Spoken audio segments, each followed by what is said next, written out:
15e chose, qui est la responsabilité d'un homme qui va avoir la soumission de sa femme. L'homme là doit pouvoir pour sa femme. La femme n'est pas programmée pour travailler. La femme est programmée pour t'accompagner. Le minimum qu'un homme qui veut la soumission de sa femme doit lui donner. Tu dois être capable de donner un toit où elle va dormir. Tu dois être capable d'assurer qu'elle mange au moins 2 ou 3 fois par jour. Tu dois être capable de t'assurer qu'elle s'habille, qu'elle se coiffe, qu'elle a le lait de toilette. Ça c'est le minimum. Si tu ne peux pas donner ça, ne te marie pas. Le minimum de la tête de quelqu'un. Quand tu es la tête de quelqu'un, le minimum que tu puisses lui donner, c'est manger, dormir, habillement, lait de toilette. Même quand la femme travaille, ne commence pas à mettre tes yeux sur l'argent de la femme pour laisser que tu dois pouvoir.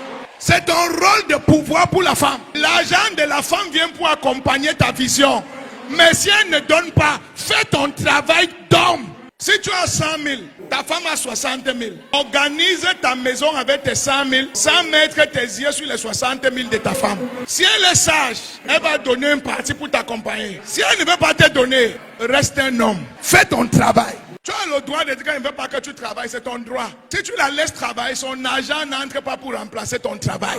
Si elle travaille, tu dois toujours acheter son lait de toilette. Tu dois toujours acheter ses habits. Tu dois toujours acheter ses chaussures.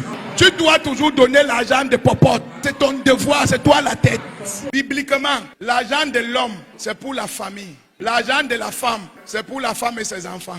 La raison pour laquelle elle ne se soumet plus comme elle se soumettait, c'est parce que tu donnes 1000 francs, elle donne 1000 francs. Vous n'êtes plus mari et femme, vous êtes maintenant partenaire d'affaires. Maintenant, la femme qui est sage bâtit sa maison. Quand tu as l'argent, même si ton mari ne demande pas, tu viens déposer ça à ses pieds.